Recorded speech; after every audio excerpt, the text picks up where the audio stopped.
the patriots are very, very firm on the fact that the 1999 Constitution is deeply flawed. In other words, it is not all-inclusive, and it doesn't have that appellation of a people's constitution. Right.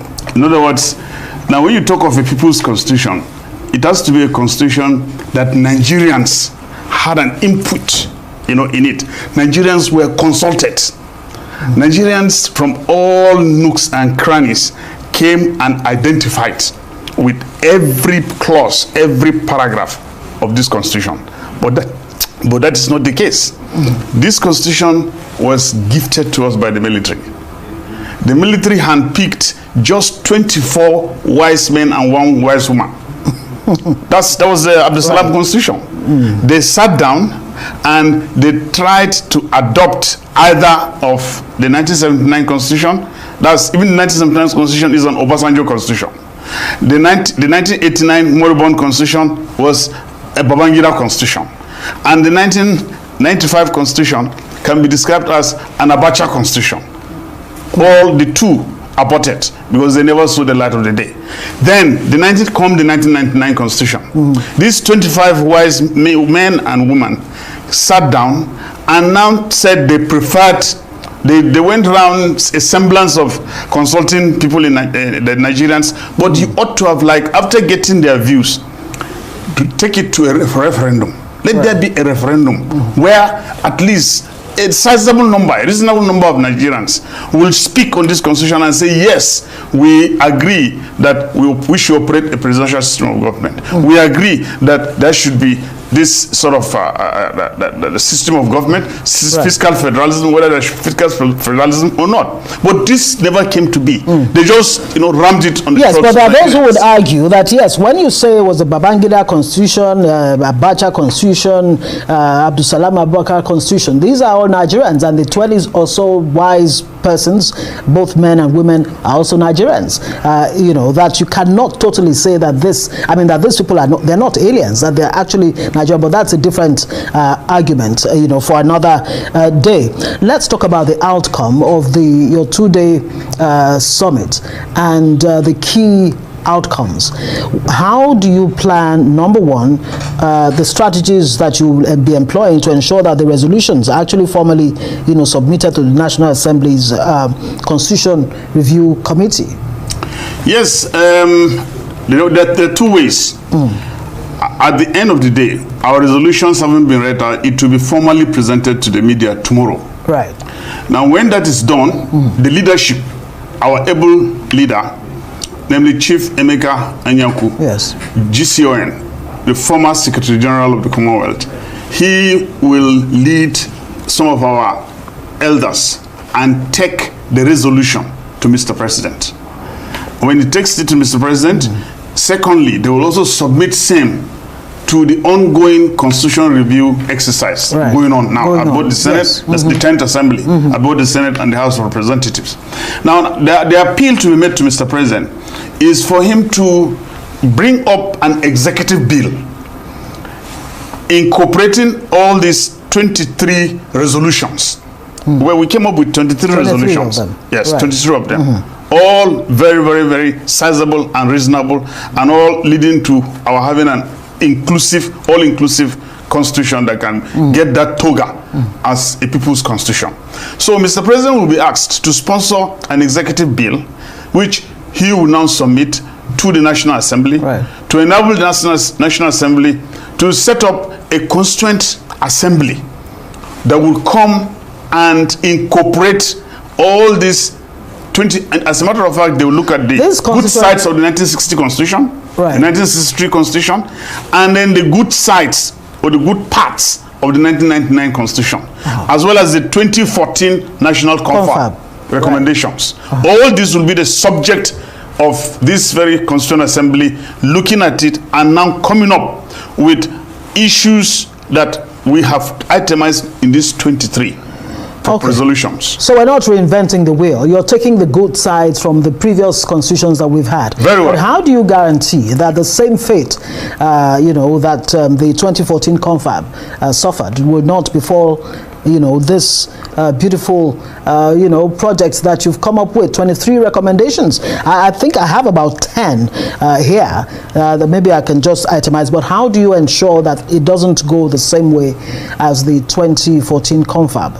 Yes, you see, the problem with the 2014 confab is that it never saw the light of the day, and it wasn't subjected to a National Assembly for it to use it as a basis of a constitutional amendment that at the end of the day will now sort of take care of this lacuna, the legal gaps in the Constitution. So the difference with this is that the patriots believe very strongly too that if Mr. President is giving these resolutions and they believe too they'll be able to convince him to know that Nigerians, because we widely consulted.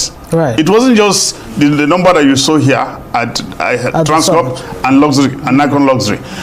Before we came, for instance, I am the chairman of the Northeast Consultative Forum, and we consulted widely. We had town hall meetings in the various states before we came and had a general one of the Northeast in Bauchi, and we crystallized our own position as far as the request of the Northeast zone were concerned, and that was what I presented at the summit.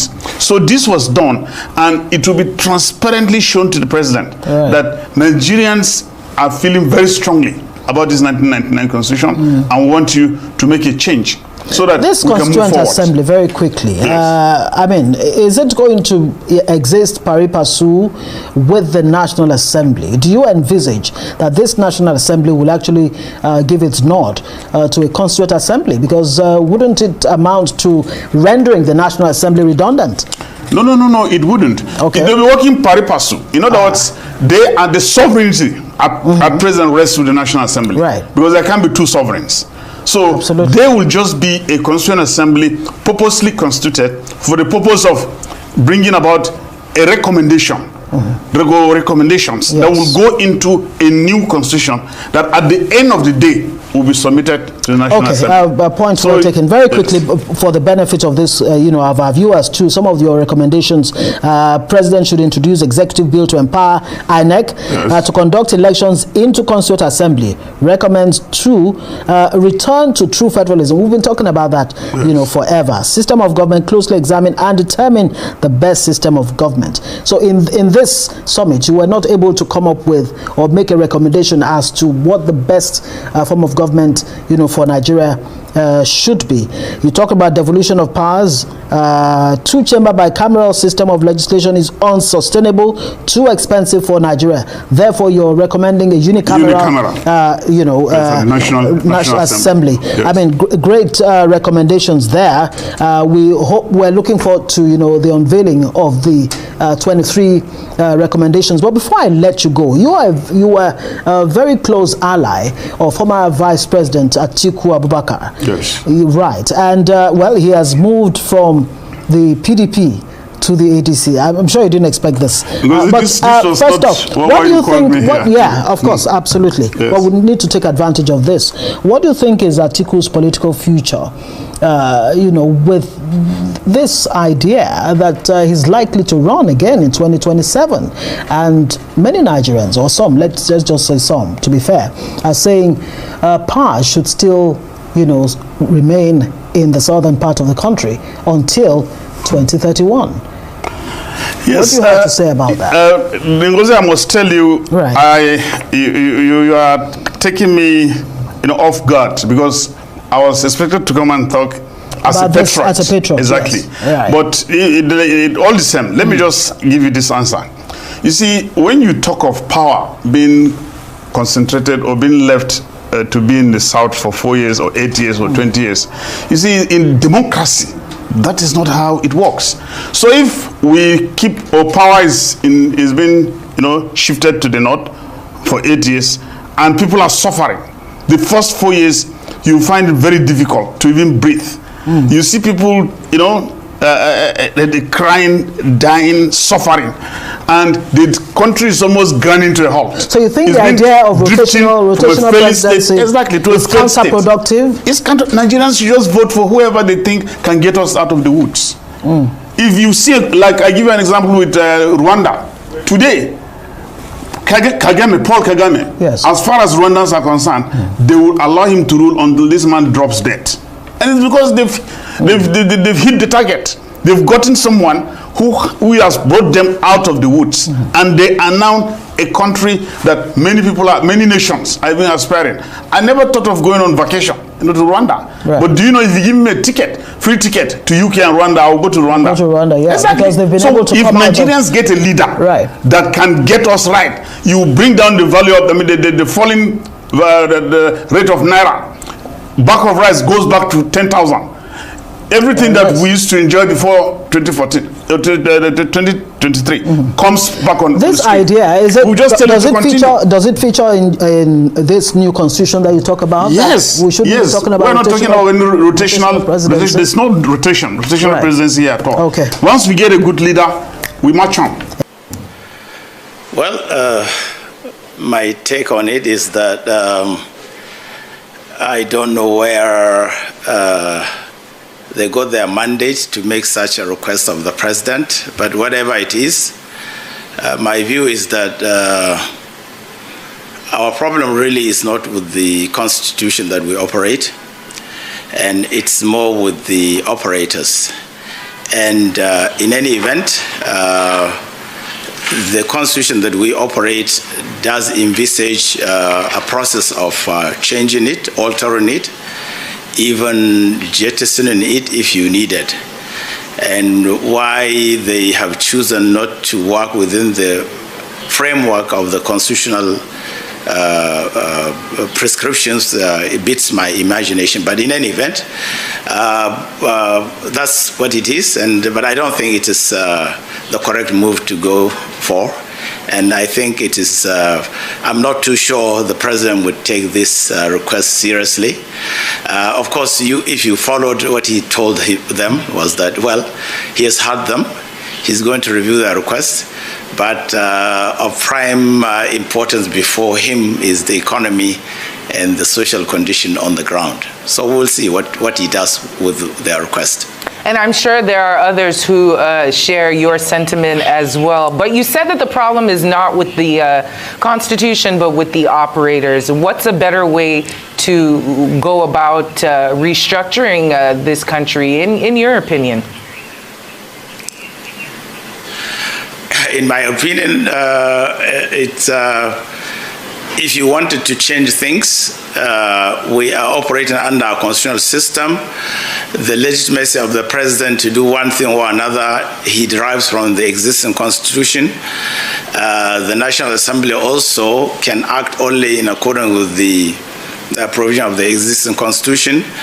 So to ask them to do otherwise would be subversive.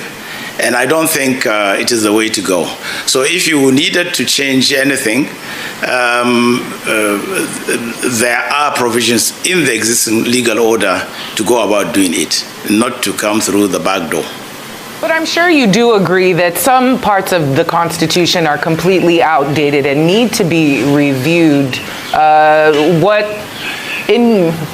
would some of the key points in the Constitution, what should be focused on particularly? And if they do actually get President Tinubu to, do one or two things, do you think it can be done within this administration?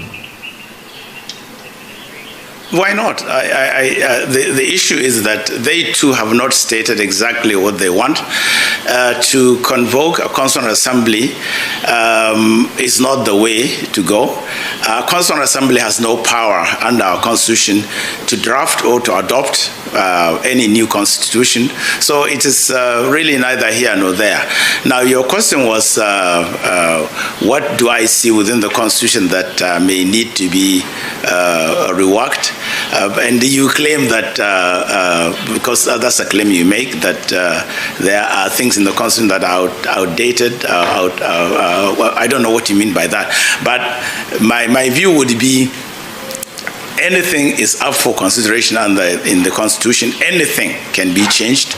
But my position is that you cannot just bring chaos, disorder, and slippery slope by insisting that some new constitution should be brought about by a Constitutional Assembly that is elected under a non-party basis. Where do you get that authority? Who would conduct the election?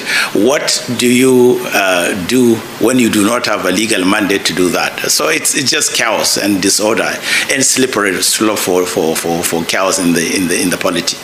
And that, now that you explain it that way, it's understandable, but how do we go about changing the Constitution, the funky parts within the Constitution that need updating? How should this be done legally?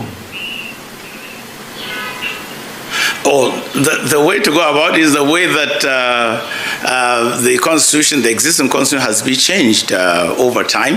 It may not be to the liking or to the quantum that the public or the patrol would want, but I think the Constitution since 1999 has been changed, has been altered, and changes brought about it through the existing modalities. And the existing modalities really is that the National Assembly has the power to initiate a process of altering the Constitution. The public has the inherent right to participate in the process of discussing changes or to bring about even proposal for changes.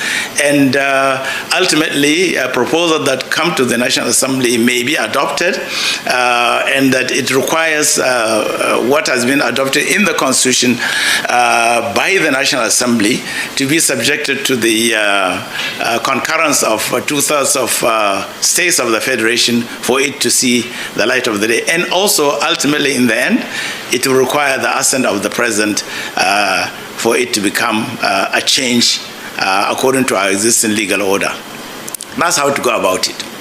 So what do you make of groups such as the Patriots and other elder statesmen within the country who do call for the amendment or the changing of the Constitution or the constituting of a panel or a committee to review the Constitution? What do you make of all these clamors? Well, they have the right to hold such an opinion, and it just happens to be a wrong one to go for, and that's my view. I think you may not like the pace or even the quantum or the accretion of things that have been brought about to the Constitution, but the way you are proposing is not the best way. You should even ask them, why do they get the will of the people to even insist on this or even to suggest that such a thing be done? But this is an opinion I hold, and I know the President would be advised by his chief law officer, and that in the best interest of the nation they would seek to go about. I don't think if you wanted my view, I think the President was diplomatic in not just telling them, well, we can't do it the way you're suggesting, but I'm so sorry. I have other things on my plate, and when I'm done with them, I will get back to you. Good day to our viewers all over the world, and welcome back to Local Journal. We've listened to the both speakers that spoke in the video.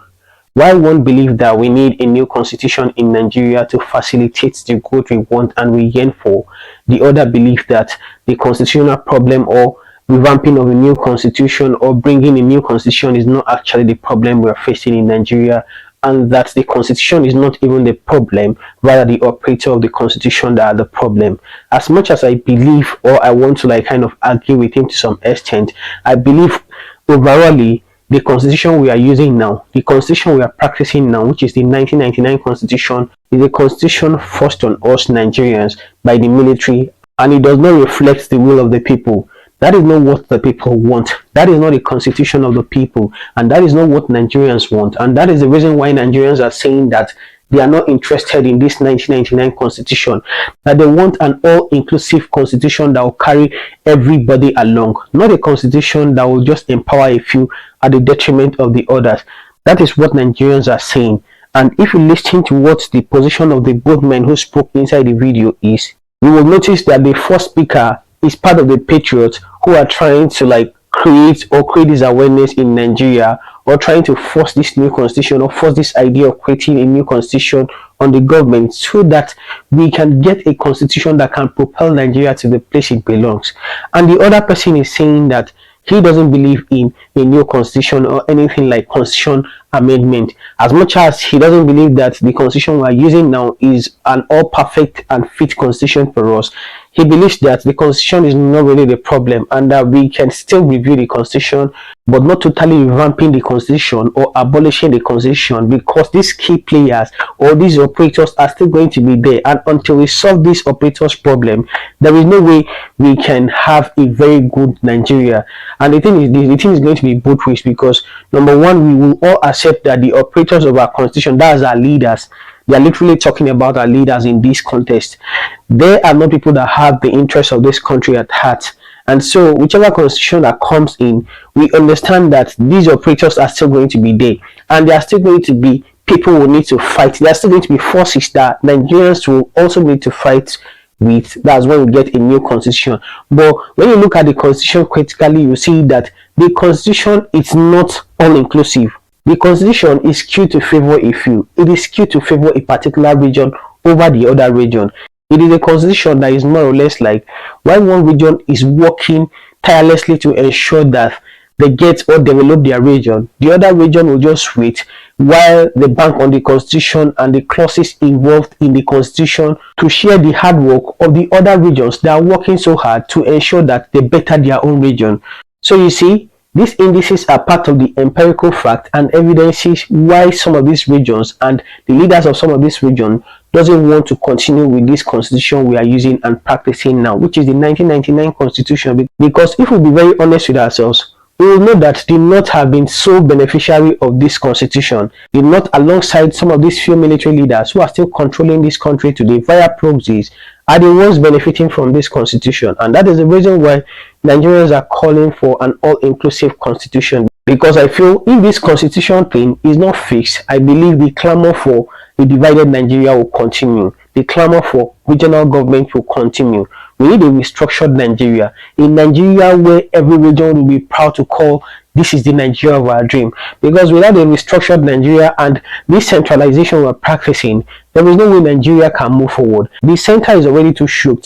And if we be very honest, the president cannot bear the responsibility of attending to every region equally, because as human, we all have this tendency of becoming partial when we attain a particular position.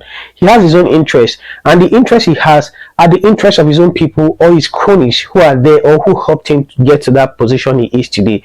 So of course, if he's going to share anything, or if he's trying to like kind of allocate power or allocate anything that is beneficial to the country, he's first going to consider the region he comes from, or consider the people who helped him to get to the place he is today. So that is it. So we need a constitution that will not centralize power at the center. We need a constitution that everybody will take care of their region, everybody will earn from what they've worked for. Not like this situation where some people sit behind and watch while other regions work, and they wait for the proceeds of their work to be shared equally among other regions. Can you drop your opinion about this debate in the comment section? And if today is your first time to visit our channel, please kindly like, share and subscribe to our channel.